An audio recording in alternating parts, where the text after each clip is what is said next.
الحمد لله ثم الصلاة والسلام على أشرف الأنبياء والمرسلين أفضل صلوات الله وسلامه وبركاته عليه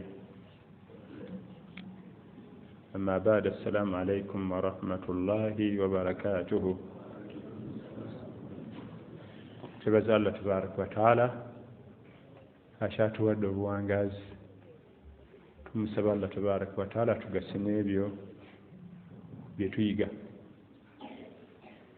tukungana mu bifo nga bino okuba kwetweyigiriza mu ddiini yaffe okwongera okutereeza mu buwangazi bwaffe mu ssala obufumbo okuwangala ne munno si kyangu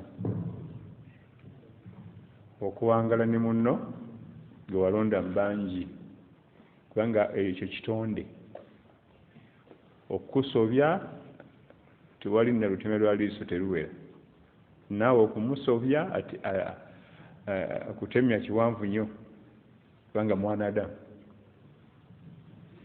kyowerabiranga nti omuntu gwokolagana naye bwe yali amwogera kuyaga nti innahu kaana zaluman jahula innahu kaana zaluman omwana Adamu gwokolagana naye saaba lyaza amaanyi ate jahula talina kyamanyi eyo gwokolagana naye neweekyanga noyomba alina ebitende ebinene ebi valuman mulyaza amanya nnyo akulyaza amanya ngaalabira ddala bwati ate neyeefula atamanyi wajaalna ba'dukum li ba'din fitnatan watasbirun n'atwongera mu Qur'an era mwekenyini ne bafuula nga mwekenyini fitina ku munne buli omu mmwe fitina ya munne alayhi sabru atasbirun onoogumiikiriza fitina ennene gy'osooka okusanga mu bulamu buno yoyo munno gwe walonda gw'olina eka zezimu ku fitina ennene naye Allah agala kukulabamu ekintu eki atasbirun onaagumiikiriza weewuunye fitina ennene yoyo gw'olina gwe omwami oyo gw'olina eka igwe omukyala oyo gw'olina omwami wo eka ye fitina ezimu ku fitina ennene obulamu bwo Allah azituterawo alabe obugumiikiriza bwaffe yagala ekintu eki era ebimu ku bitende ebiraga nti munnaffe oyo atandise okutegeera eddiini ebimu ku bitende okutulabira assabru inda fitnati nnisa okugumiikiriza ng'omukyala akutabukidde ebimu ku bubonero obulaga nti kati atandise okusajja kula mu ddiini kubanga bo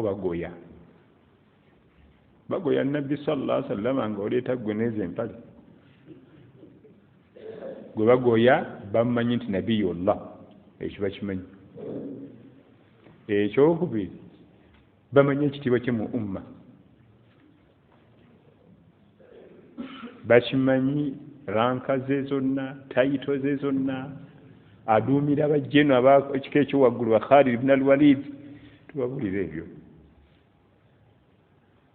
hatta lumu yaddukako n'ewaka sallallahu alaihi wasallam n'amala omwezi mulamba nga talina maka ge n'agamu mwalinnya kigere nga pressure esusse bamustressinze nasukaga nti kanveeko ewaka wa naye ng'ajja ku masigidi n'asaaza n'asomesa jjukira nti mikwano gya nabbi sallallahu alaihi wasallam abasinga ate bakodomi be awasaba Abubakari awasaba Umaru kati nga abakyala babuuza bakitaabwe omukulu tukyamulaba mwamunyiiza kati alisulawa alina waali mumuveeko awummulemu mikwano gya nabbi sallallahu alaihi wasallam bo abasinga babanga bakodomi be bamuwa bawala baabwe ate olwaleero ekyo kizibu era tokikolanga mukwano gwo towasangayo kubanga n'omukwano gugenda kufa byonna bife obufumbo bufe n'omukwano gukole ki ate bali beewasaamu omukwano ne guggwawo ne wagendawo oluganda kubanga bo balinga ku ddiini bonna agaba gwe bagabira ne gwe bagabayo bonna nga bali kuki ku ddiini naye kati agaba ne gwe bagabira bayinza okuba nga bali ku ddiini ne bakuwata giriiko n'akulema n'omusuula waawo kale muwala wange n'akamumwa tonaweza na myezi 2 yamulese mu muzigo addayo kuwa salaamu bo bonna agaba gwe bagabira gwe bagabayo nga bonna balina la ilaha illallah kuki omutima olwaliro kizibu okuwasa mukwano wa mukwano gwo ne gusigalawo kati ate oluusi omuwala gwe bagabeyo ow'eddiini ng'ate omuvuka gwe bagabidde tabiriiko ebyeddiini era bigaana tokakkana ng'omukwano gukoze ki gufudde kaakati tukyali mu kitaabu nikaahi kitabo ekyogera ku bufumbo tukyagenda mu maaso n'okwetegereza butya bwe tuyinza okulagaana ne bannaffe abo waka naam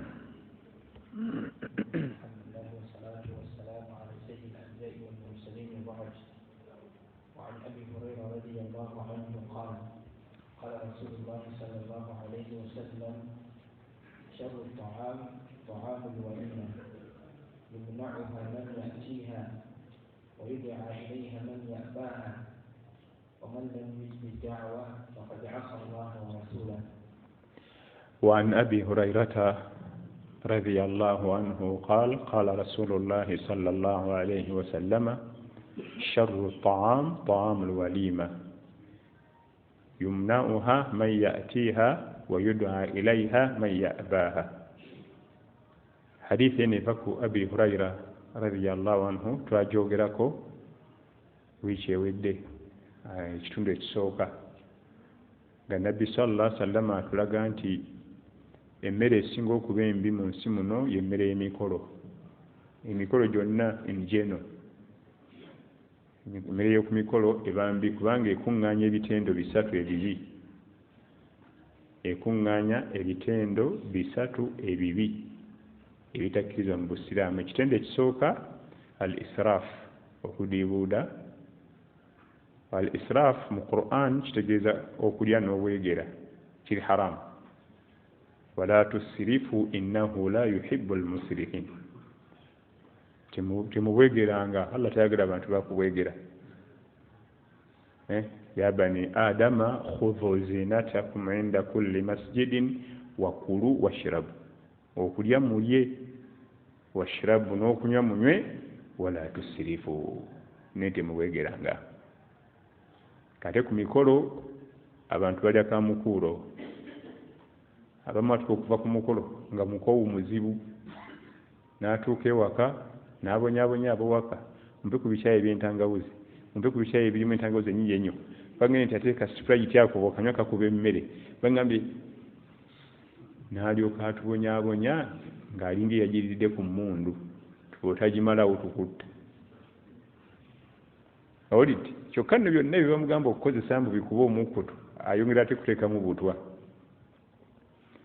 abantu basiko ne bamugamba Coca-Cola n'amunywa ne bitakola. ate oli n'amugamba nti sprite yasinga kooko, ate nabyo n'abiyiwayo. kati kemika ezo zonna zoyiyeeyo munda zigenda kufulumya kiki? eyo israfu. kaakati ate omuteefu ogwokubiri tabdhir. wala tubadhir tabdhira inna almubadhirina kanu ikhwana ash-shayatin.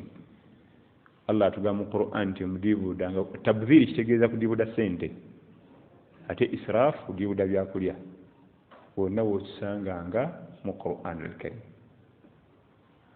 bafumba emmere ku mikolo ng'enuubuze nno yaki.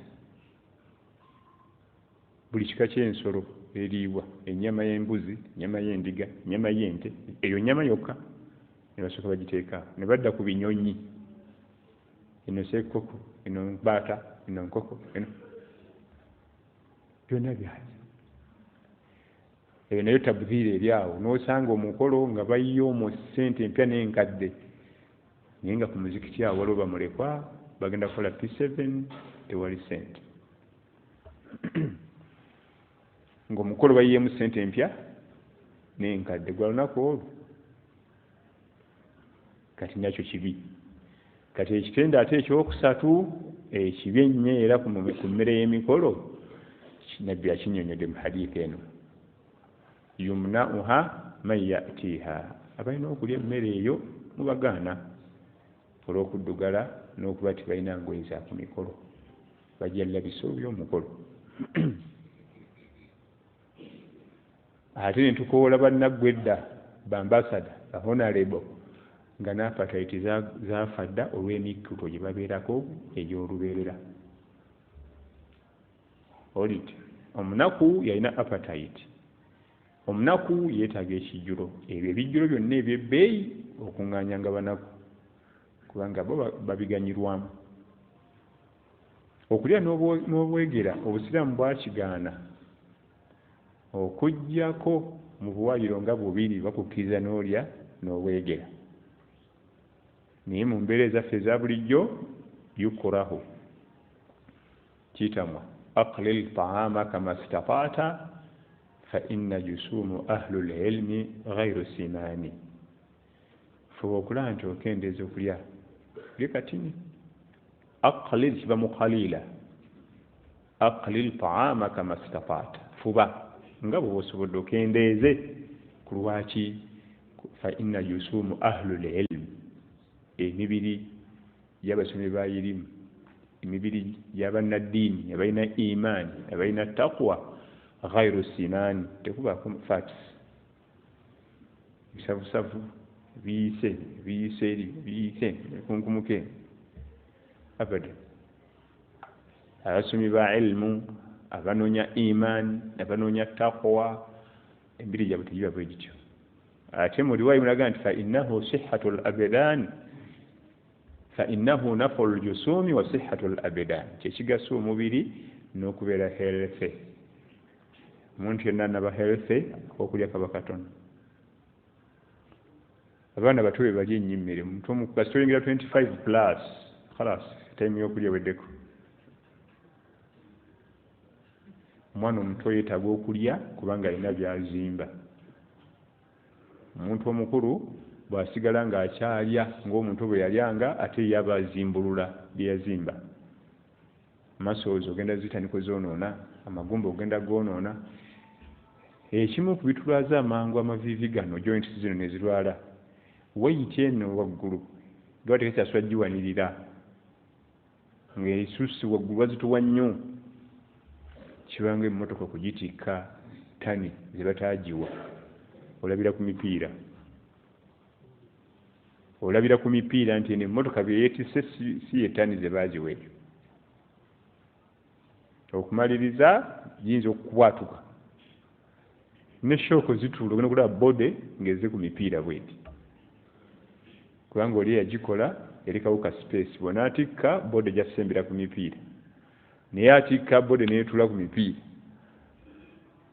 N'omwanadamu Allah yamutonda nga joints zino ez'omumaviivi zirina weight zirina okwetikka waggulu eyo. Bw'esukka wano olw'okuba oli muvubuka joints zisobola okuresistinga, naye tandika okuyingira emyaka gy'ekisajja ekikulu b'ekikazi ekikulu, genda tandika kawa amagulu gano kubanga weight eri waggulu nyingi, tosobola giwanirira ffe wano. N'olwokubonyaabonya abaana bo, mutwale Germany anti balinawo kasente, mutwale India, Germany, America ne batambula amalwaliro gonna, naye ng'akantu kali katono nnyo bwe kati. Weight eno waliyo ki nyingi. Kati emmere y'omikolo ebintu byonna ebibi yabyetikka. Oba tukkirizaayo okukkuta yewa ng'ofunye ekyokulya ng'olwawo okukifuna ng'ate okyagala nnyo. Kati nga ffe abanaku n'ojja n'ogwikiriza akakoko oba akanyama k'embuzi ako, jamaani tulwawo okukalaba. Naye akawunga kaffe n'ekijanjalo n'encawu ebiri nfaaki nabyo tebina gye biraga. Muwogo waffe n'obutula, obanga ofunye omukisa n'ogwikiriza k'okulya ng'olwawo kafuna, oyinza okuba ng'olwawo kafuna olw'ensawo, obanga olawo kafuna olw'ensi muwangalira kati nga tetulina nnyo tetulina seafood emmere gye bakokomba mu gayanja eyo ne bayoola ne bateeka mu kalaayi empoomera nnyo niwo nteriwo kuba tetulina sea na oceans oluusi nsawo oluusi mu nsi mwokola ki muwangalira. Ekyokubiri abantu abakkirizibwamu okufuna omukisa gw'okubwegera bakola emirimu egy'amaanyi ng'emmere ekola nnyo omubiri gukola naye simanyi omulimu gwange gwa mouse you just click nagana n'okiriki nga n'ogira oti no entebe eriko n'emipiira tasobola kuyimuka kugenda wali atambula na ntebe oteekeddwa okusalira ddala ebyokulya. Kati nabbi kyavudde tugamba nti sharru taamu lwaliima sallallahu alaihi wasallam emmere emikolo mbi nnyo yakuŋŋaanya ebibi bimeka 3 okulya abantu balya ne babwegera kitali kituufu. Ekyokubiri okudiibula ensimbi ekiri haramu kubanga okudiibula ensimbi ebya shayitaani. Ekyokusatu kwe kuba nti abanaku tubagoba kino nkiddamu era nkyogera lunywe omukolo gwaffe ogw'obusiraamu guggumira banaku so si ba honorables na BMP na ba ambassadors ne LC5 guggumira banaku. Olaba ng'abanaku bangi ku mukolo gwo basula ku streets abasimye ebiswa ku kyalo basomba amazzi ku kyalo gamba nti alhamdulillahi rabbil alamin. Mukolo gukoze ki? Ebintu bya sharia mwanange si bye ebimu n'entegeera yaffe. Ffe tugamba nti omukolo gwabadde gw'amaanyi wabadde ebikonge abanene mu gavumenti baaweddeyo ffe gwe tuyita ate ogw'amaanyi ffe mu ndaba yaffe ate mu sharia gwe guba guwewuse. Lwaki abo tebalya mmere bayiwanjiwe banaabira mu ngalo nakusokoola nnyama mu mannyo ne basula mu mmere efise ate omunaku agisiba neefikka ku ssowaani ye n'agiraba nti yenga efikka itya gwe gy'olabe ku mukolo bamubuuza tukongere nti ne bumubuuza 3 aga nti banyongere fikka weetya. Omunaku tasenyeza mu mmere tasula mu toothpick tanaabira mu ssowaani mwaliridde ne ssowaani kwaliridde bw'oteegenza ezo nyinza okuzeetukula tafiirwa mpeke ya basmati eggumba aliwo obudde talekaako konna kayinza kuliibwa. Abo kyova olaba obusiraamu baga nti abo baggumiza omuki kubanga omukolo gwonna kulya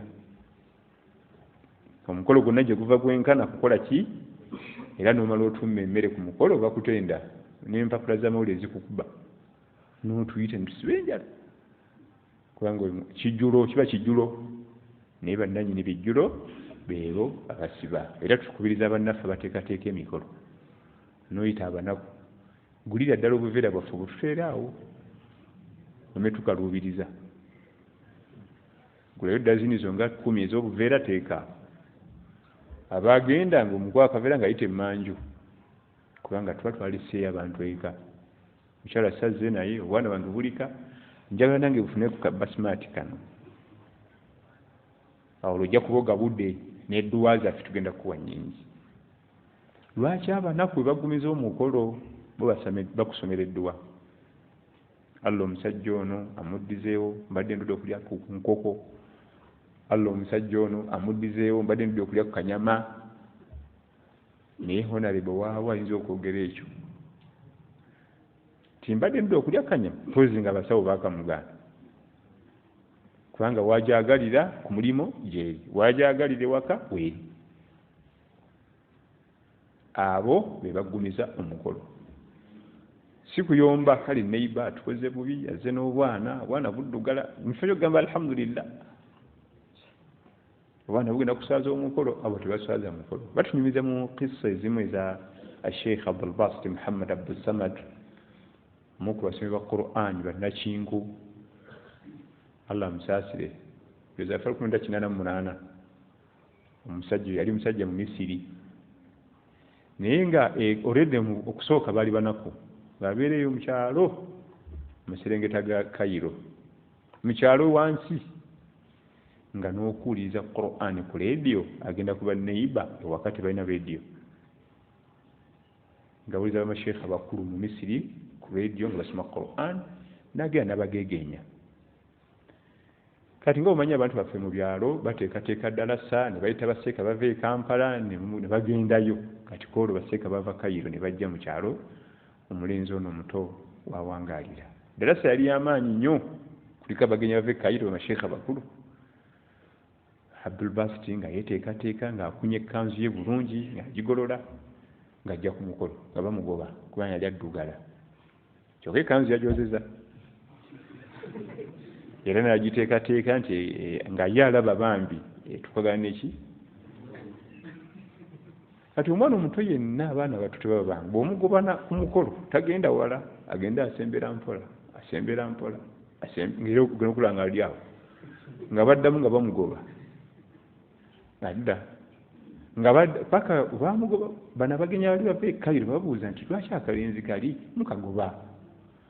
Omwana addugala nnyo saza abagenyi baffe bava mu kibuga ekikulu tyamuleke yangu nga bamusembeza wano nga bagenda bakola ensobi gwani za Abdul Basit okulaki njawula nnyo Qur'an kwata muwe omuzina atusomeremu yasumulula Qur'an nga n'abava e Cairo tebasitewoli ayinza gisoma n'ogu nga n'abavudde mu kibuga ekikulu ku bonna teri ayinza gyatuza bwatyo. Kati nga bamanya abantu baffe Muganda bassaamu olugero baagala aliwo oyo omwana ffe tumuzaala wedda gwe bagoba waffe waawano ffe tumuzaala wa ku kyalo kino omuzeeyi gundi wali yamuzaala mumuwulidde Qur'an gy'atusomedde alhamdulillah. Oyo binadamu mutuufu nga tonaakuba namakulu tewali bwetaavu naye kasita oba n'amakulu. Kati abasajja bano ne balaba kitone kino naga muzeeyi bwali muzeeyi taata nti mudasa mwali omwana mutuwe tumutwale tyawuyo sina buzibu. Bw'ati Abdul Basit ava mu kyalo ng'ayingira Cairo ne bamuleetera banne bakakensa nti bannange omwana oyo twamuwuliddeyo mu kyalo naye baaba mwewuliriremu wuuyo bali abantu abalina enniya ennungi. Bo bamugjayo ne bamuleetera ne bakwasa basheekhe abo baminshawi bagenda okukebera kali talented bakubako olufuufufuufu bagulidde ekkanzu naki Allahu akbar n'agenda atabukira edduniya eno ne gye buli eno ensi ekyageegenya eddoboozi lye tebannamutuuka. Allah n'agenda mubundugulako ekitone eky'obugagga obutagambiika nga si y'oli wakakanzu gwe bali baguba mu ddalasa. Ebigambo birabye obugagga yaleka embiri n'embiri e Cairo eyo embiri yasulanga mu mbiri. Sheikh Abdul Basit Muhammad Abdul Samad rahmatullahi alayhi rahmatan wasa. Kale nno omukolo bano bamusheekhe bo bali bategedde nti ono omwana yaggumiza omuki omukolo naye bali nga tebamanyi bamugoba. Ndowooza Allah n'abayisizaamu nti bano mubalage nti ono yaggumiza omukolo n'abasumululira Qur'an nabo ne bategeera nti wedda tugoba mumunyenye. Ebimu ku byafaayo bitonotono ku mukugu oyo Sheikh Abdul Basit Muhammad Abdul Samad rahmatullahi alayhi rahmatan wasa. نعم. وعنه رضي الله عنه يعني أبا هريرة قال رسول الله صلى الله عليه وسلم إذا دعي أحدكم لا حديث. وعن أبي هريرة رضي الله عنه قال رسول الله صلى الله عليه وسلم شر طعام الوليمة يمنعها من يأتيها ويدعى إليها من يأباها ومن لم يجب الدعوة فقد عصى الله ورسوله. mulimu etteeka eddala singa munaakuyita ku mukolo aqiiqa kufumbiza kuwasa gwa kuyingira nnyumba singa akuyita ku mukolo ogwo n'otajja oba ojemedde Allah n'omubaka sallallahu alayhi wasallam. Kibi nnyo munno okuyita ku mukolo mukyali baana bato, naye abantu abakulu abo okuyita ayagala ebintu biri okuyita n'olya ne ku mmere ye, ebyo bibiri. Era anakuwala nnyo okuva nga tolidde, waakiri bagipaakinga. Munnange bw'ogenda okula waliwo ate ebintu ebikyukamu nga bibikola makulu gy'oli. Kati yo omuntu alabanga ekitalina makulu ku mukolo wewanyizo basize mulimu kaki oba ndidde basiridde mu bukulu ng'olyongeddeko ku myaka kiina kyekitegeeza. Era kyova olaba mu haqqul muslimu ala almuslimi assit, ebivunaano by'omusiraamu ku musiraamu 6 bw'aba akuyisa olina okujja. Naye twalaba nti okuyita okwo okwa takhsis, okuyita okuli special, kati ng'okuwa kaadi oba okujja nayogera naawe. Naye wabazze mu muzikiti nga wano oba ku leediyo naga mwena tubayise, awo ne bw'otajja.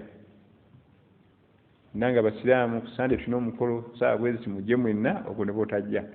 Naye okujja nayogera naawe bw'ati tekigaana kuba nti mwafunye emisiiba, kuba yatonye, muluka yafudde, mufiiriddwe, ebyo bibaawo n'otasobola kujja.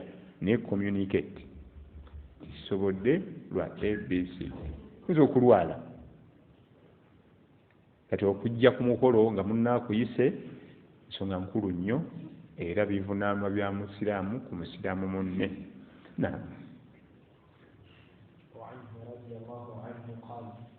قال رسول الله صلى الله عليه وسلم إذا دعي أحدكم فليجب فإن كان صائما فليصلي وإن كان مفطرا فليطعم. إذا دعي أحدكم فليستجب فإن كان صائما فليصلي. Omumu wabanga ayitiddwa ku mukolo ayanukule ajje. Singa kisangibwa ng'adde yasiibye bakuyise ku aqiiqa nga wasiibye, oba mbaga nga wasiibye, bw'oba wasiibye sunna osiibuluka n'olya, bw'oba wasiibye farada tosiibuluka naye mwedduwa. Faliyusalli yani faliyadyo, faliyusalli ekigambo sala lusikijja nga bimaana addua, okusaba. Kubanga bayinza okuyita ku aqiiqa nga wasiibye naye ensiba kikaaki. Bweba ya farada ogenda mu maaso n'omuwa edduwa munno, kubanga omusiibye edduwa ze zaanukula. Bweba ya sunna siibuluka. أخرجه مسلم وله من حديث جابر رضي الله عنه نحوه وقال فإن شاء طعم وإن شاء ترك. من حديث يا جابر بن عبد الله رضي الله عنه فإن شاء طعم وإن شاء ترك. Kiri sunna bw'oba kuyise ku mukolo nga wadde wasiibye ennaku eza sunna, osobola okulya oba obutalya. Osobola okulya amakulu n'osiibulukuka. Naye empeera ozifuna ez'okusiiba. Empeera ozifuna ez'okusiiba.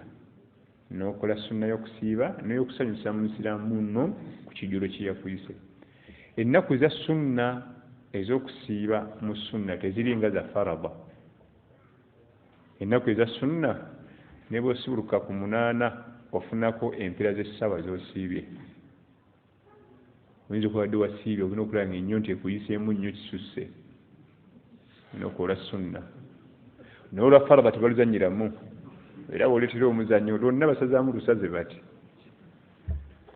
Olwa sunna singa olemererwa n'osibulukuka ofunako kapaati ako. Hatta waliwo ate keesezi ezimu ne bw'osibulukuse olufuna lwonna. Kati nga gwe bakusuddeko omukolo ogwa aqiiqa, ogw'embaga, n'osibulukuka naye osibulukira litogamba nti nga bwe tugenda ku mbaga mugiramu paka juice kanfune ne breakfast wano. Asiiba bwe munatuka ku kijjulo kiri kyennyini ky'oba okola ki? Osibulukira ku kijjulo ky'oli eyakuyise. So siga nti kati mmenyekera ki nga tengenda leero ku aqiiqa. Asiibako empeera ziveeyo. Abasinga yeyeegazanya bwegazanya kubanga jjukira n'okusiba situkwagala nnyo olondolondo wonyi ja kwekwasa nti nali ngenda ku aqiiqa. Ayo jasibulukira ku ki? Kiringa era nga tusiba ennaku eza farada. waman kana minkum mariban aw ala safarin fa'iddatun min ayamin ukhar.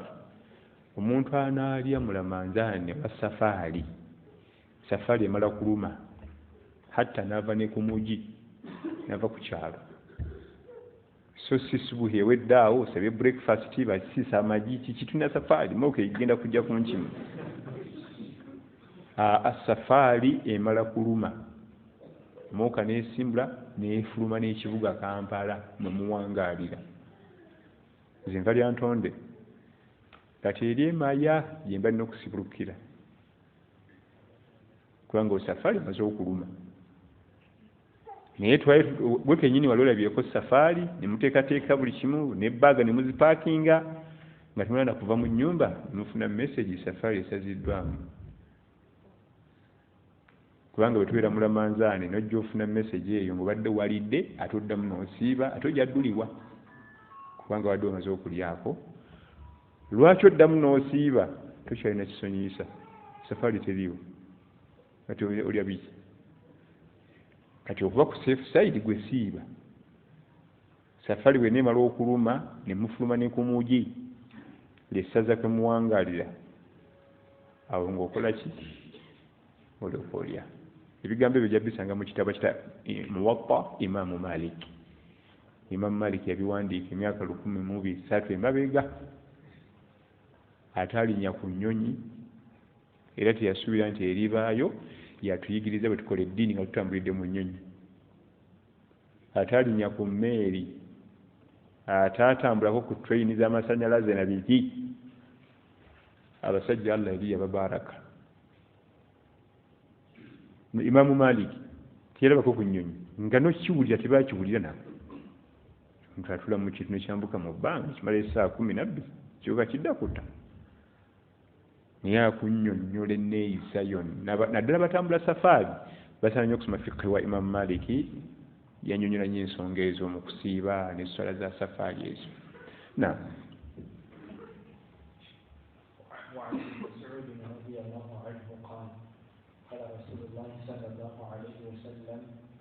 طعام أول يوم حق وطعام يوم الثاني سنة وطعام يوم الثاني سمعة.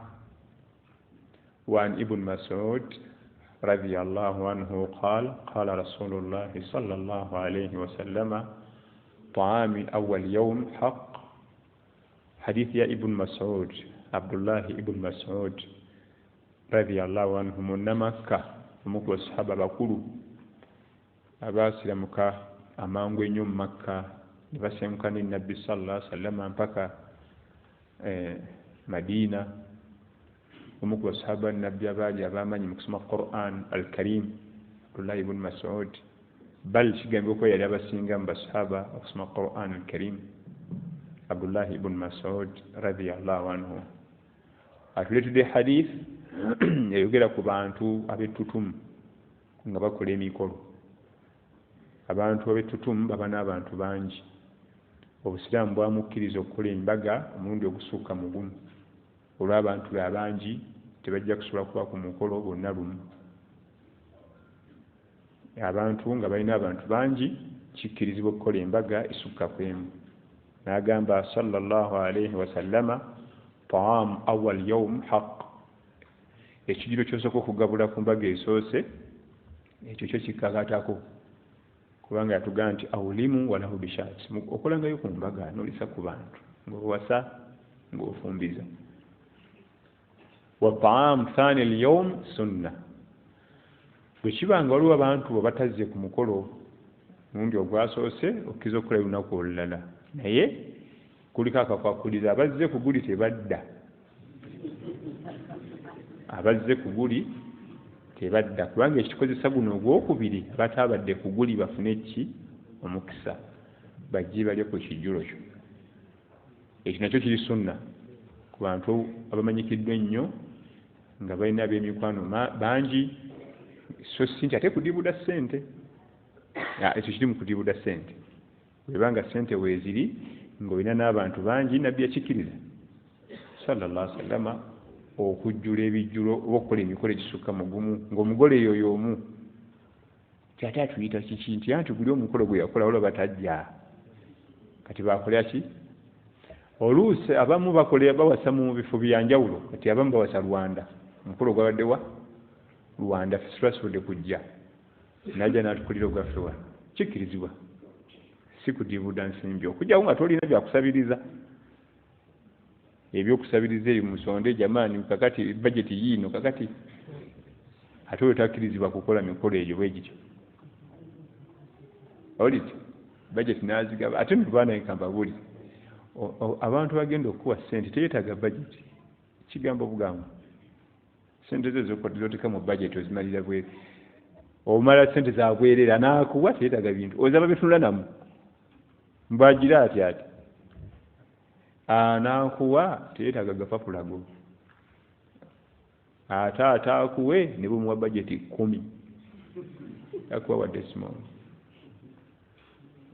kati ekyo kiyige tewali gwetaavu kusasa naye lwakuba obusiraamu bukikkiriza ku mulundi ogusooka ng'owasa omukyala wasooka owokubiri owokusatu teri kugusondera tusonda biki oyo ayimirirwamu bamaze kwesobola bulungi kati hadithi eraga nti okola omukolo ogusooka n'oguddamu olw'abantu abatasobodde kubaawo kuguli kikkirizibwa naye wa taamu thalithu lyawm sum'a ate okuddamu okukola ekijjulo ekyokusatu ekyo tekikkirizibwa batuwa bibiri ekyokusatu sum'a bampulire bankakase nga balina ssente ate ng'ekyo kabandabe kitendo kibi kitendo kya bunnanfuusi kabandabe bankakase nga bwe nina emaali kitendo kya bannanfuusi yurauna nnasa wala yadhkuruna allaha illa qalila abannanfuusi bagala nnyo balaba ate nga kyekimu ku bitende bye tulina emirembe gino agula omugaati gwa 14 agenda guwa omukyalo omunaku najja ekamera neyekwata natimba ku group takola ibada nga twali bagenda mulaba omunnanfuusi takola ibada nga twali bagenda kola ki alhamdulillah aina milioni 4 agenda gawa omwana agenda ebuyindi bamujjanjaba omutima amala kukwira bamawulire bonna amala kukwira baki bamawulire nze nkola ku radio sanga abaana bamawulire abo nga beejaga kiki gundi batuyise kiwaliwo ki alina gwagenda okuwa check ya milioni 4 agenda India bapakinga recorders bapakinga ebijaketi bambala okuliko ekigambo press ibada ennungi ate agikoze eki ayonoonye ku mulembe gwaffe mulimu embeera z'ekinnanfusi nnyingi alhamdulillah oguze omugaati ogenze wamwe mukyalo eryantonda ogenda kugabira omunaku ofunye omukisa teryakulabye ekyo kyekyebbeeyi ajjayo serefi ate n'atimba ku zigurupu eziwerako n'atimba ku gurupu ezikola ki n'akuliza n'abali ku gurupu bongereyo ka vidiyo ako kasobole okusaasaana tambuza kawa obudde tambuza vidiyo eno abatusooka babalongoofu baafuba okulaba nga bakweka ibaada zaabwe fe abaddirira tufuba okulaba nga twolesa ibaada zaffe bo baafubanga okulaba hatta ye nga n'oyo gwagenda okuwa omugaati tayagala mumanye oyo omunaku yennyini gwagenda okuguwa omugaati tayagala akole ki amumanye weewuunye okumanya baali bazibu nnyo yennyini gwaguwa asala amagezi n'atamulaba ayo bayita salafu salihin abatusooka abalongoofu gy'okuma okukweka n'empeera gye zikuma okuba ennyingi gy'okuma okukweka gy'okuma okuwona ebitendo by'abannanfuusi kubanga omwana adda mu kitonde otandika ibaada n'enniya ennungi wakati ng'ogikola virus ne zigirumba ogenda ogimaliriza nga yafudde dda kyolabo bakwekanga ye nga yakimanyi ne Allah we tewali mulala kati suma bampulire bandabe bategerenga bwenna ssente empya n'enkadde. Abalina abantu abangi Nabbi sallallahu alaihi wasallam yabakkiriza okukola omukolo ogusiba mugumu naye tegisukka esatu, tegisukka ebiri, ogwokusatu guba gufuzi haramu. Naam, damu hadith.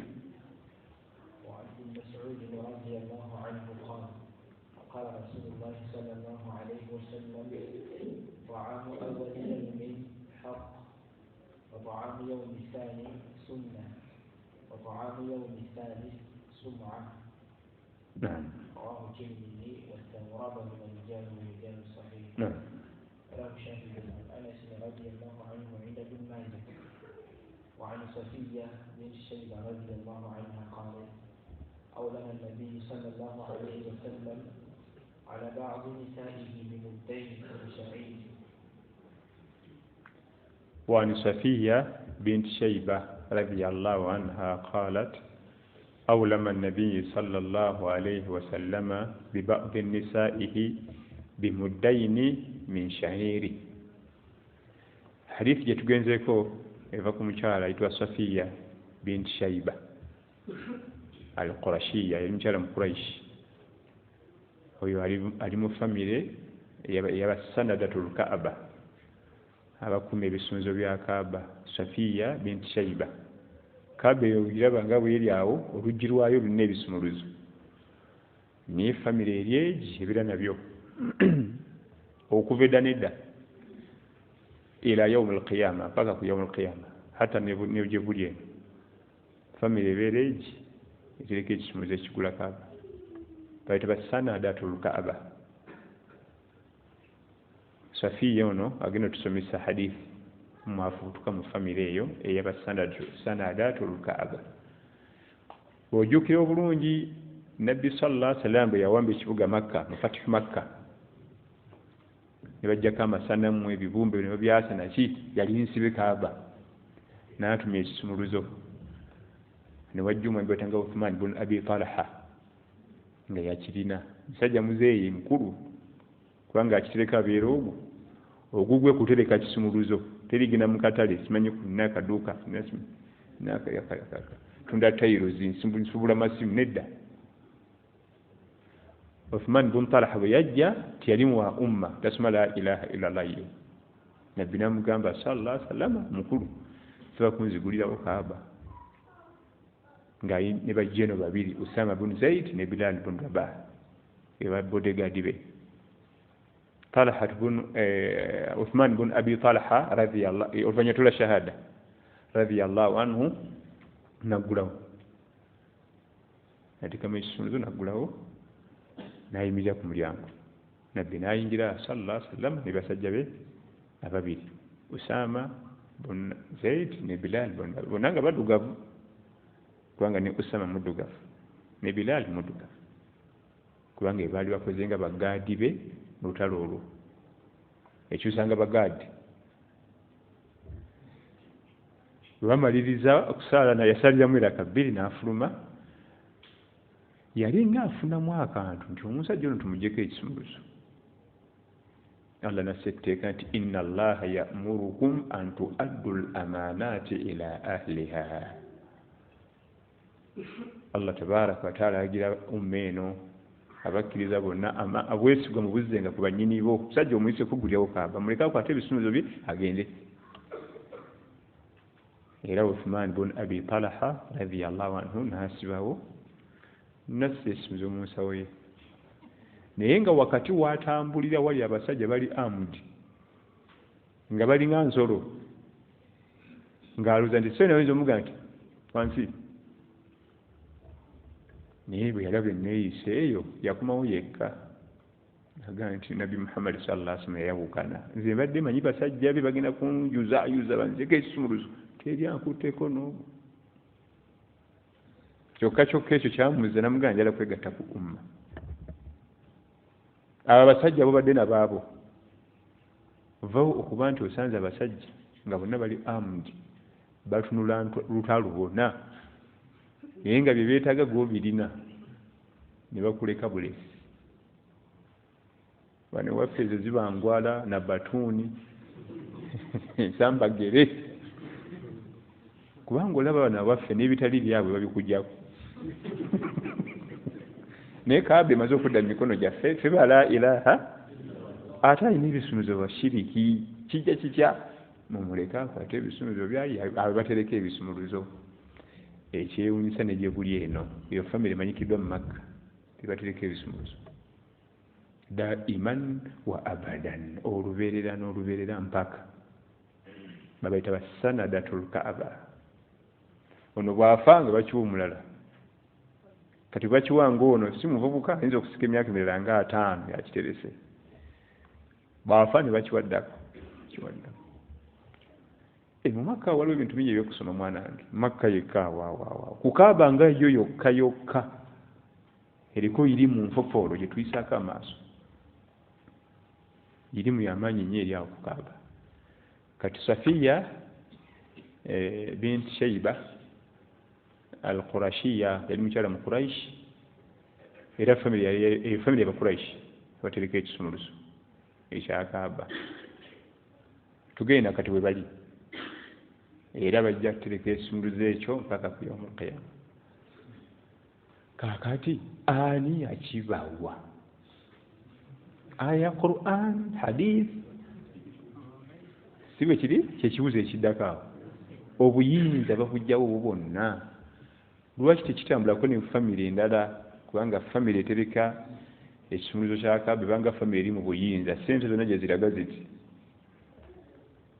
sente zonna zikola ki zituukira edda abasajja abo bawarabu babanga serious olaba neyo Kaaba yennyini abagizimba nga tebasinza Allah nebashiriku era ebaatula meeting ekusonda sente ezizimba Kaaba balina ebafunye mu meeting otunda mwenge sente zo nkyafu tezijja kuzimba nyumba ya Allah gweoli mubbi otega abantu mu ddungu fuluma babafulumya kubanga baba beemanyi nti oyo aleete akantu ako kola kaita hijiri abamu bakaita hijiri Ismail akawaita Kaaba namba nayo naye sente zaggwawo nga kakomyawo kandi wadde katuuka eri waggulu zaggwawo nga kakomyawo entuufu Nabbi yagamba sallallahu alaihi wasallama sijijja ku musingi gwa bajjajja ebeeraawo bwetyo naye nga bajjajja baayogera ku baali bashiriku kye baakola sikyongerako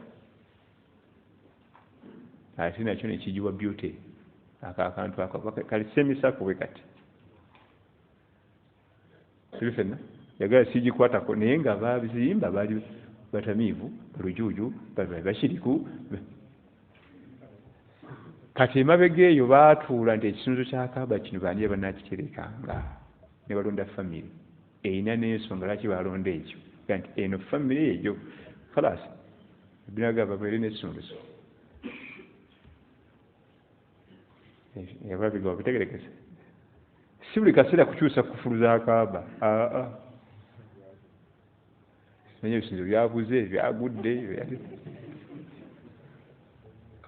ebigabo birabye ekyo Nabbi sallallahu alaihi wasallam yakisangawo nga Kaaba ebisinzo byayo waliwo babikuuma negye buli eno mpaka ku yawmul qiyama kati hadithi y'omukyalo ono ava mu famire enkuumi y'ebisumuluzo byaki nakati olwaleero bakabaka bagala kuyingiramu bamuleeta omuzeeyi bamusinikana mu kagaali bamuleeta naggulawo yaggulawo n'adda wali ne mukola bimukoze naggalawo n'ateeka mu fukooni ddayo ku gije negye buli eno bamuleeta muleete kagaali olw'obukadde mukadde nnyo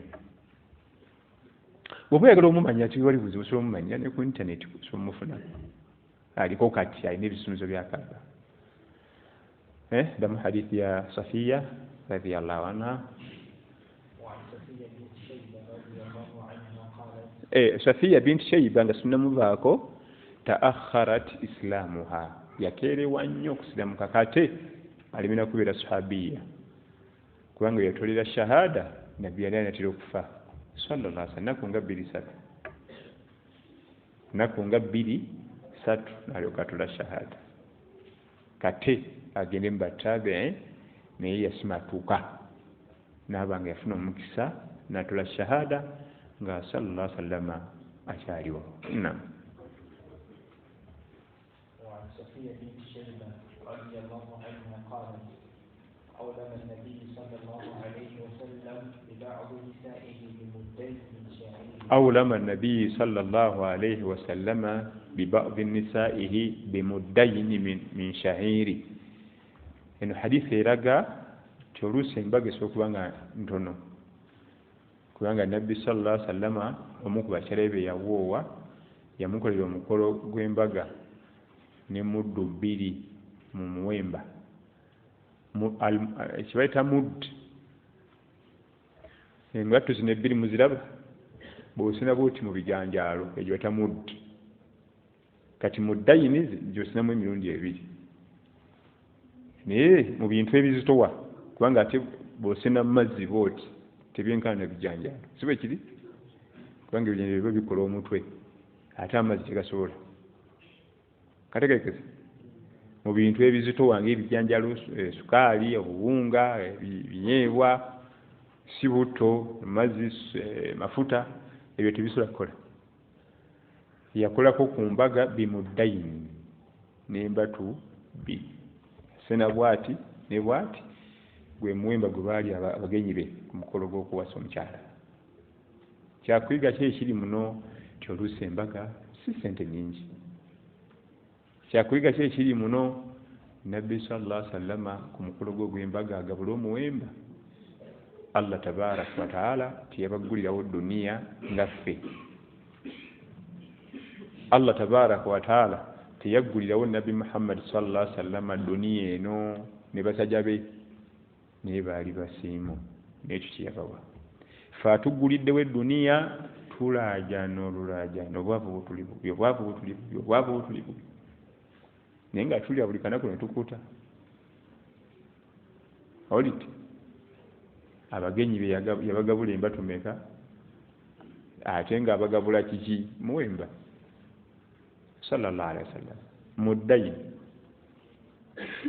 teyabaggulirawo duniya ne baali basiimu naye bo yabaggulirawo akhira yabaggulirawo programu zonna eza yawmul qiyama baazikolerera kyokka ekyewuunyisa yabaggulirawo akhira tebaali basiimu nga balaba ejja neegaanyi Abubakar Siddiq baakabanga maziga nga balaba ejja neekoze eki egaanyi Umar ibn al-Khattab radiyallahu anhu nga beera yeeraliikirira bunnanfuuse oba ndi bannanfuuse era ekimu ku byokwetukuza bino byaffe byetukola bikyamu Umar ibn al-Khattab radiyallahu bw'abanga yeerolezaako mbannanfuuse nze nga nti nze ndi mutuufu nnyo ng'abeera asoberera Huzaifa mubuuza nti amannya ge baakuwa bannanfuuse n'eryange mweriri naye Umar omumanyi bye yakolera eno ng'atya ne Nabbi sallallahu alaihi wasallam nti Umar Allah akuwadde jana ku makyakira wa Huzaifa mubuuza erinnya lyange bannanfuuse mweriri tugaa nti tuli ku kituufu kusaba busabi Allah tubeere ku kituufu jamaani naye tetukakasa Umar yandibadde aga nti ze ndi ku kiki yakeeranga kubuuza omuvubuka nenno gwabuuza emyaka 15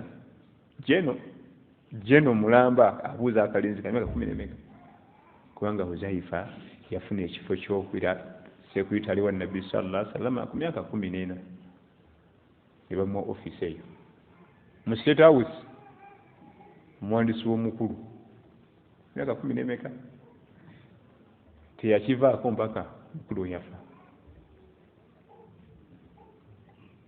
ffe tuli ku kituufu Umar yandibadde ayogera ekyo tusaba busabi Allah tutebese kiki ekituufu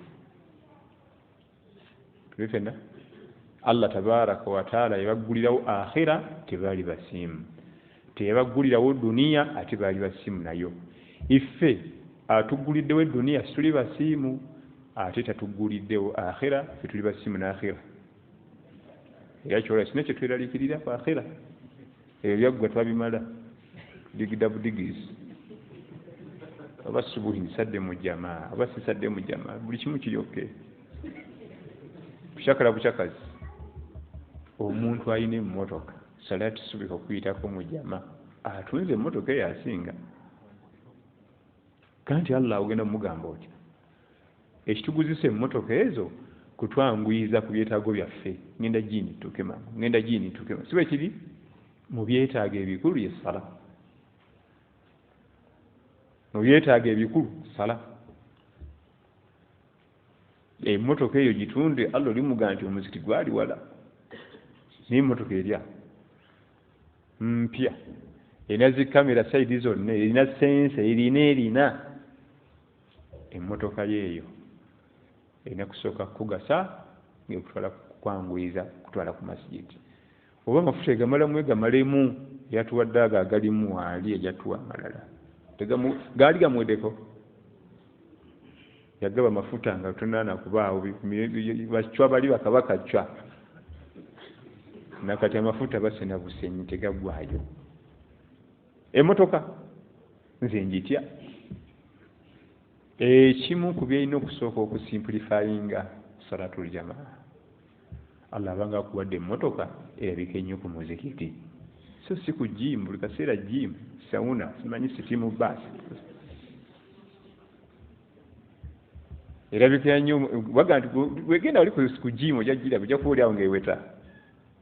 Buli akunoonya yenna tunoonyeza ku mmotoka neeba kuki ku jimu.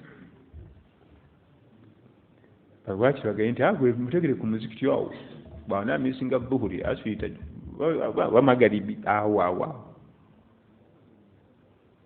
ffe tatuguliddewo akhira ne tuli basinzi, ate duniya gyatuguliddewo situli baki. Nabbi sallallahu alaihi wasallam balya muwemba ku mbaga y'omukulu awasa first lady. Omukolo guliko kiki anno okubireko omuwemba oguwera mbatwezi, kubanga oyinza ogamba nti muwemba balise kilo 50 ne baziyiwa. Bwe tugamba embato ebbiri ezo ye kilo emu almost. Mu dayini ziba kilo egi. Abagenyi be bonna baali okwo oba bali bameka Allah yamanyi. Naam. وعن صفية بنت شيبة رضي الله عنها قالت أولم النبي صلى الله عليه وسلم على بعض نسائنا بالدين من شعير. نعم.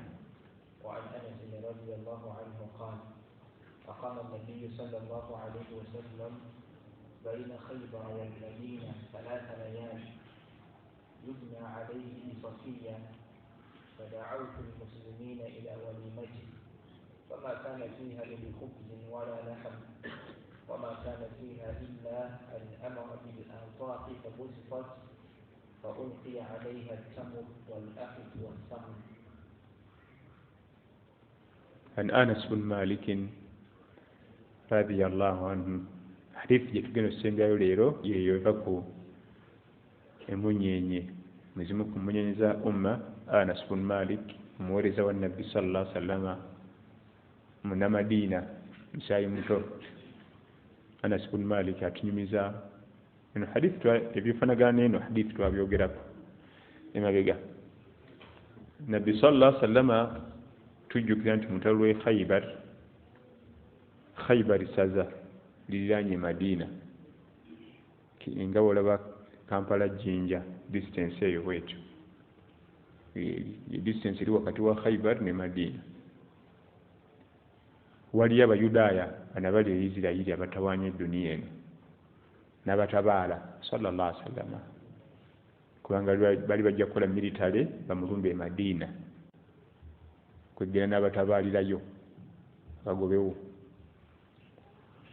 Kati mutalo omu bafunamu eminyago abawambe emaali ebyobugagga, kubanga ekimu ku byewuunyisa edda abasajja Abawarabu mu kulwana ngayinza n'okujja n'enteze nga 15 balaga nti mugagga kyokka ze kulwana ajja nazo ng'azigoba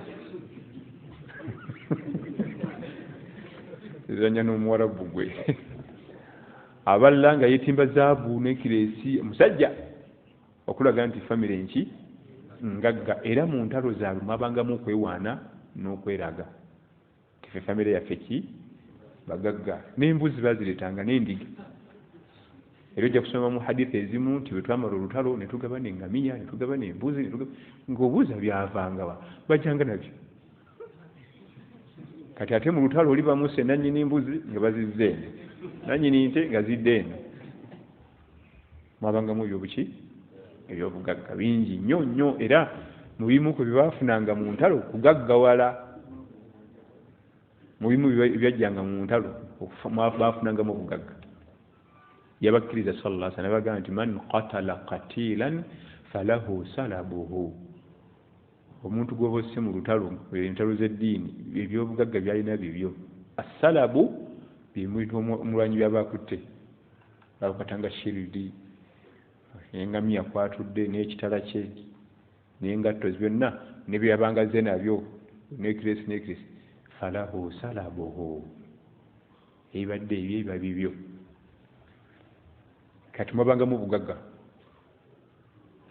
mwabangamu Abi Huraira radiyallahu anhu yasulanga mu muzikiti yagenda mu lutalo olwo yaddayo kusula mu muzikiti n'agula amaka olutalo olwo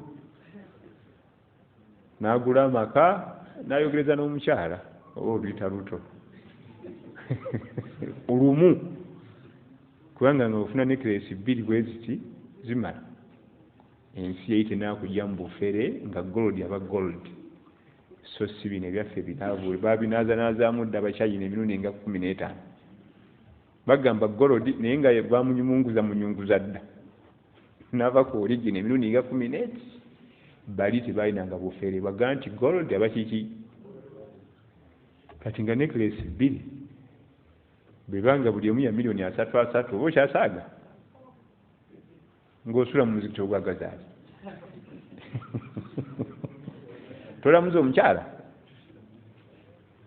Abi Huraira yagenda mu lutalo lumu khalas teyaddayo kusula muki mu masjidi n'afuna ne haqqi n'awoowa natandika n'okufuna obwana era yali akweza mpaka nezikuza n'abaana lutalo olwo naye bwe twali e Khaybar eminyago egyafunibwa mwalimu omwana omuwala omumbeja bamutanga Safiya binti Huyay yali mwana wa kabaka Safiya binti Huyay tewerabira nti kati twogera ku mukyala wa Nabi Muhammad sallallahu alaihi wasallam naye ebiseera ebyo nga tanafuka mukyala we yajjira mu minyago abawambe wamba abo mutule wansi sirike kati Safiya binti Huyay Dihyatul Kalbi yabawamba yali mu doketi ya Dihyatul Kalbi sahaba mu kwa sahaba ba Nabi sallallahu alaihi wasallam mali eri awo Nabbi n'akimanya nti mu bantu abawambe mulimu omumbeja wa kabaka bamutanga Huyay ibn Ahtab.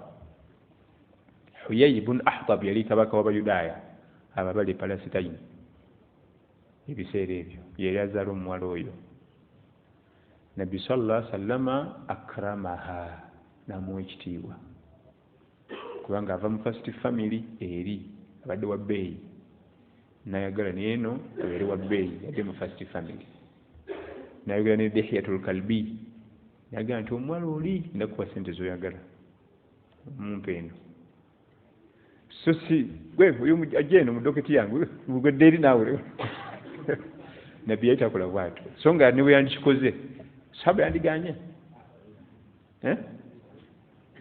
waliwo twali ku radio pal olinabuuza ekibuuzo ekyanyisa enseko tibaliwo bakyala abaali babantu balala bababa bwe bafa Nabbi n'abawosa ti kituufu ekyo kati kuyawulukiyama bagenda kufumbirwanyi oba bajjagabaga mwe muddeeri emali ya mukulu abababa babakadde bajja bagamba mukole eki muveeyo abo bakyala ba Nabbi nedda si bwe kityo si buli azamaanyi si yagamba mumuveeyo eyo mali yaki si bwe kigenda okuba Nabbi yakinyonnyola sallallahu alaihi wasallam omukyala yalina abaami abasukka k'omu mu duniya ani agenda omutulako kuyama ahsanuhuma khulqa yali asinga okuba n'empisa ku baami abo gyotwala omukyala azanyise ekitegeeza abakyala baba baani bannabi Muhammad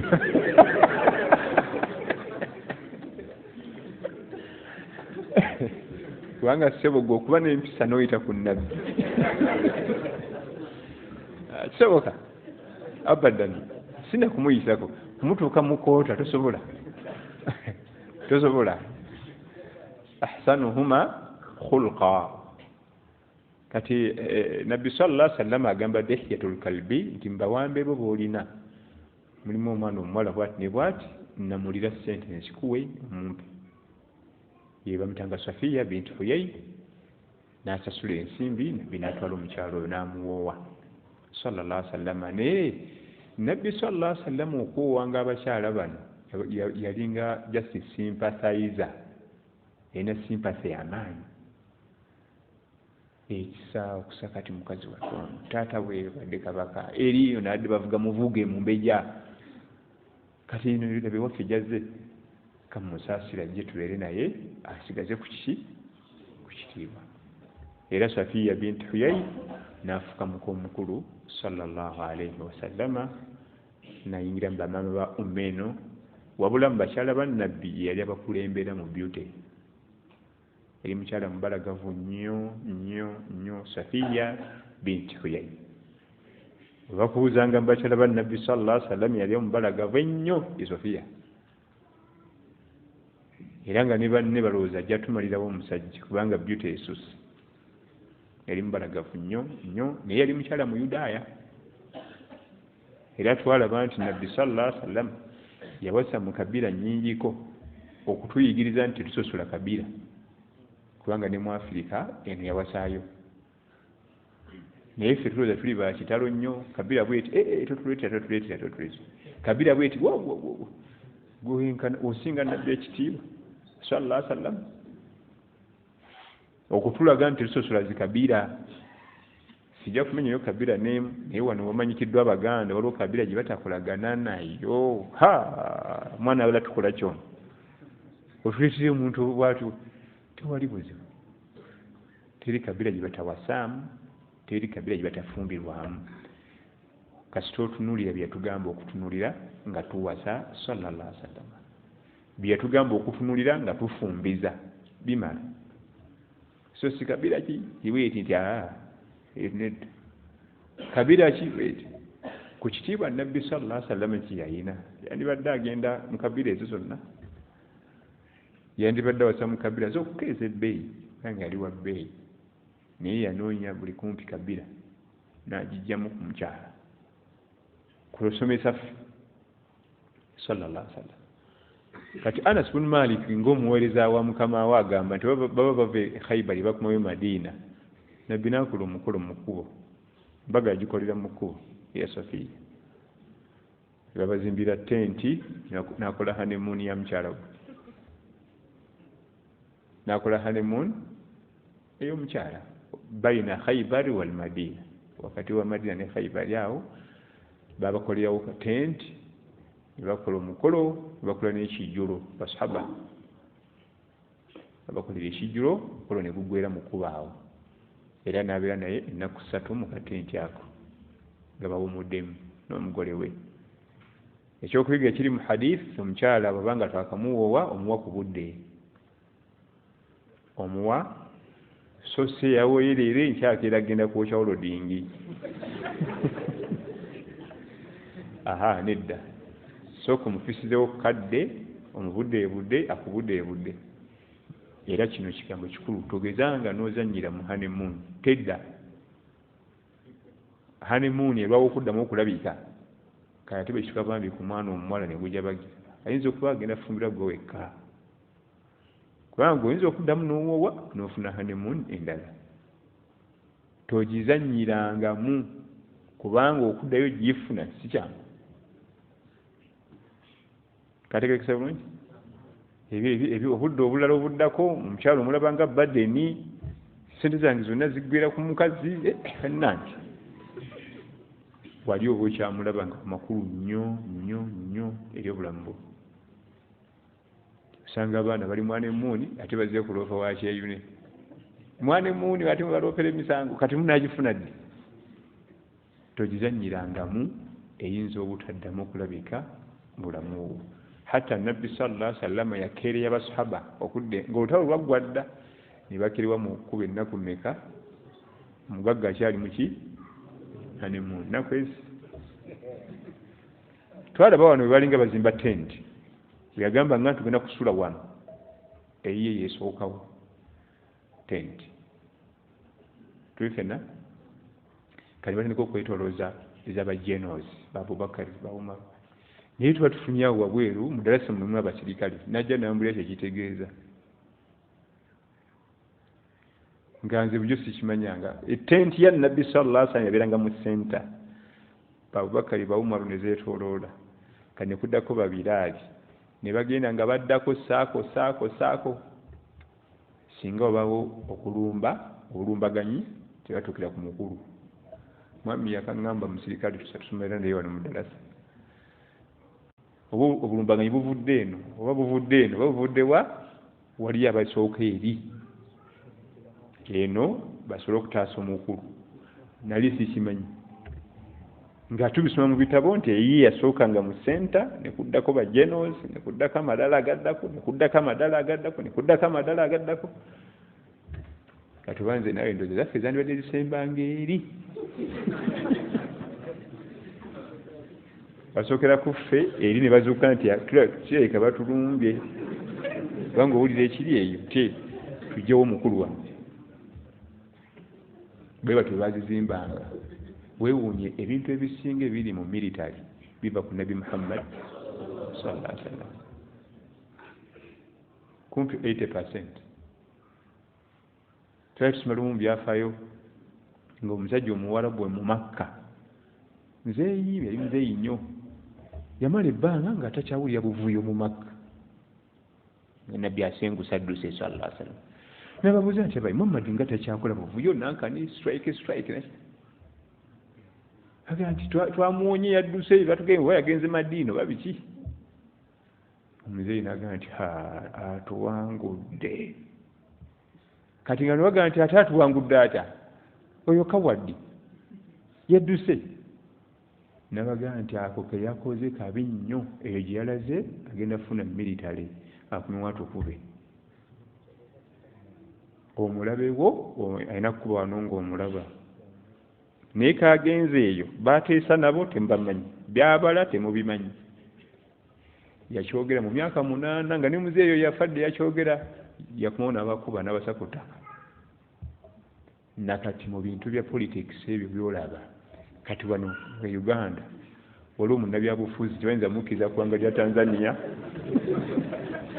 tebasobola alina kubeera wano meetings zitudde walaze wani saa 8 alaga waga baani babadde nabo nga babayita mubadde muteesa biki naye eyo nga tetumulaba omuzeeyi yakibaga nti mukoze ensobi nnene okulemesa omwana oyo Makka era eyo wiini abamazi naye bwe yali agamba nga tebakola ki kati ate adduse buddusi tumuwonye adde atutabula nti oyo gy'alaze agenda kudda wano nga muzibu ge tumumusobola mu mwaka ogw'omunaana twayingirawo n'ejje Allahu akbar tukwata Makka nga n'omusajja yayogera ekyo yafadda naye yabalabula timwandibadde mumuleka wano kubanga Musolomoni talinga nemutta bino abadde abala bino nemubitta abadde abala nemubiremesa naye eri enkiko zitulanga bwayagala n'ateekateeka byayagala ne bitambula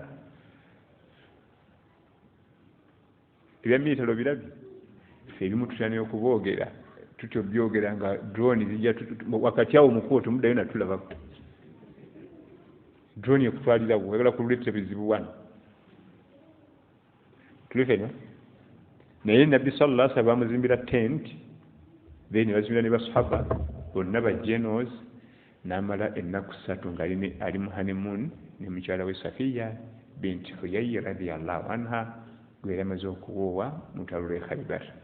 Tujja kutandikira ku hadithi eyo inshallah tugimaleyo wiiki ejja.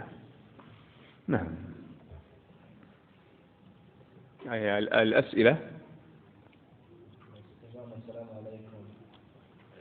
عليكم السلام. نعم.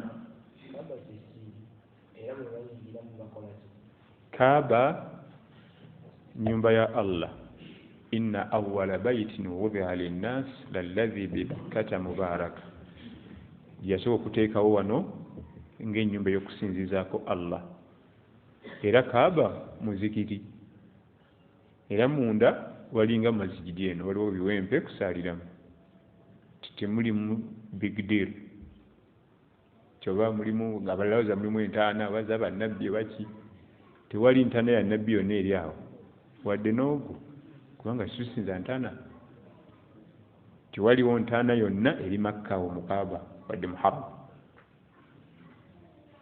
tuli fenna bwe bayingiramu munda bakoleramu ki kusaliramu sala ya sunna naye gyoyagala gyotunula gyotunula kubanga kyekibula ate okituuseemu kati gyoyagala gyokola ki naye tebasaliramu swala ya farada kubanga eswala ya farada okutunula mu kibula kakwakulizo ate wano tulina kibula naye nga kaaba munda timuli kirimu mulimu biwempe nga bulaba ebyotuddeko era basaaliramu naam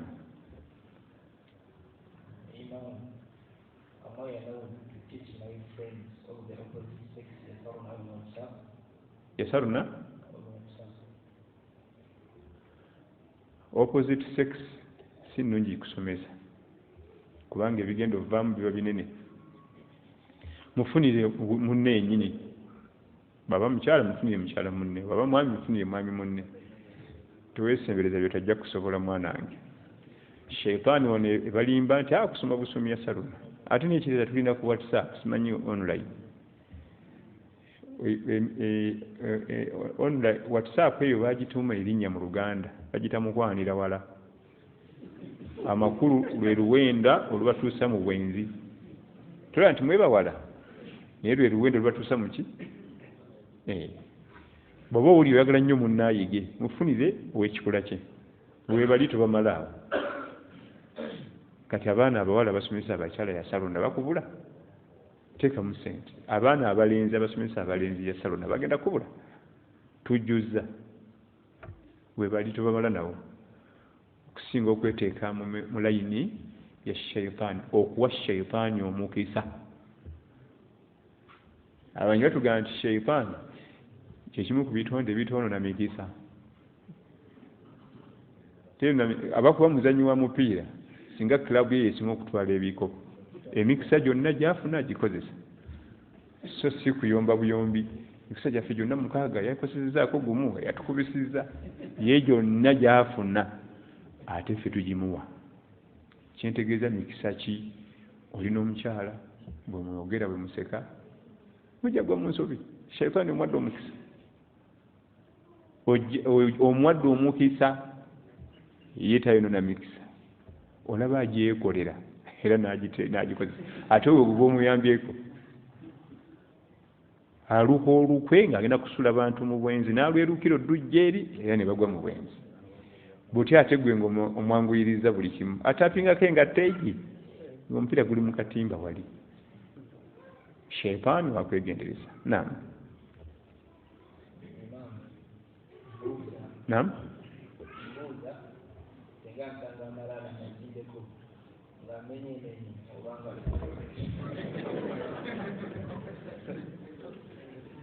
amalaala amazimbeko togamenyaamenya soko abaagazimbako bw'oba omenyaamenya mu mitima gyabwe biveemu okumenya biri tolina kyokoze nga ffe tubiina wano mu mutima tujja bizaako kuzanga otusomese bimenyeke mu mutima biveemu biri ebirala byanguwa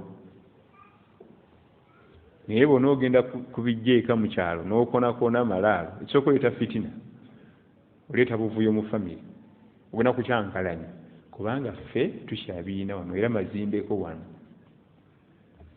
gakyali mazimbeko mu mitima gyaffe naye oba tebiriiko nga bikonyeko byonna biri eri ffe tulabanga ebikola ki amazimbi ate mwana wattu ezo sente ezirabika mangu era byekubira essimu 3 nnya nti buli omwasi ogenda kuleeta sente ono omwana yamenya amalaalo otuwammeka nti mbawadde akakadde nakubira omulala nange mbawadde akakadde mu nnaku 2 nga kwebiri sooka osomese bano ebinaavaako ku mitima wali ensuululo ejja kwanguwa naam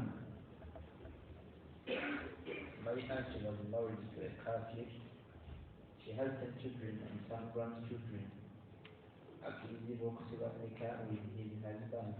because he decided to give shahada. Kakati obuzibu obuliwo, he was married to a kafir. Ate marriage eririda waawani yabawoowa. Gamba yadduka n'omwami atali musiraamu.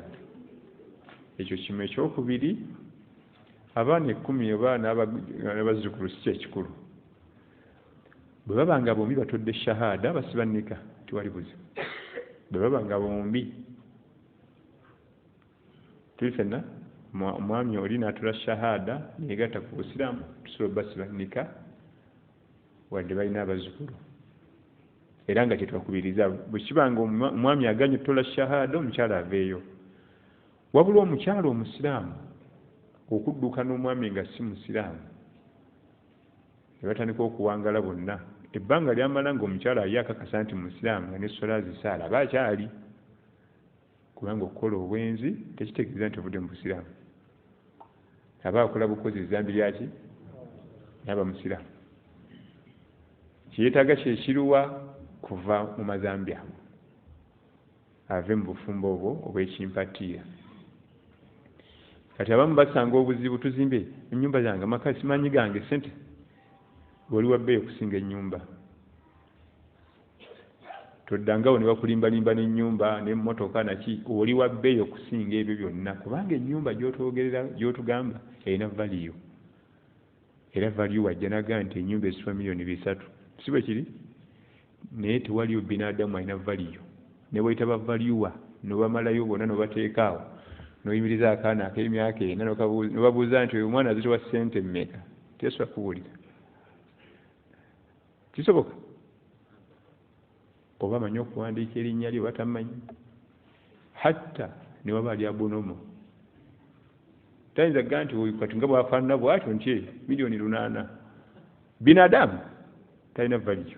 Amakulu wa bbeeyi etagambika. Kati lwaki ofaafagana n'akayumba? Lwaki bakulimbiralimbira ku kamotoka? Naam? Akamotoka motoka yonna naye nkenyini sizimanyi naye sobola okugaa nti zitowa ssente bwe ziti. Naye binadamu talina value. Tosobola kutubuulira ssente zazitowa. Kati abakyala abamu kakati omanyi tuludde naye ennyumba yange amaanyi. Ennyumba egende. Batasobola kutola shahada wawoowa gireko egende. Kati we alina n'abazzukulu, essaawa yakutereza ntaana. Essaawa yakutereza gye tulaga. Duniya khalas maze ogiyitamu. Naam, ekisembayo.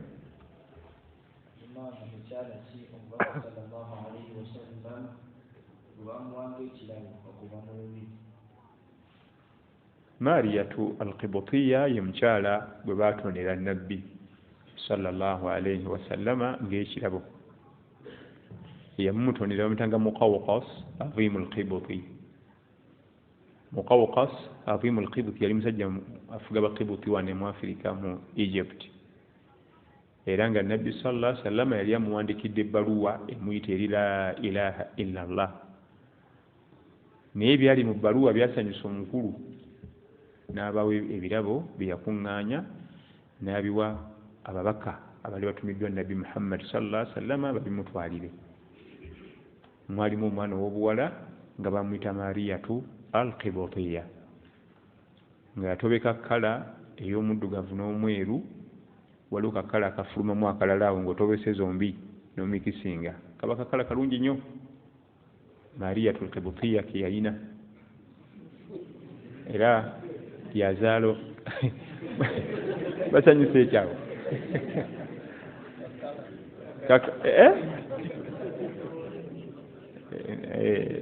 Anti ebintu bye tuba tubisoma tulina okubijjayo obulungi jamaani. Ekyo oba okiwulidde nga kiwedde khalas. Mariyatu al-Qibutiyya yali mutobeke, yali mix ya colors. Yazaala omuggalanda wa Nabbi Muhammad sallallahu alayhi wa sallama gwe bayitanga Ibrahim.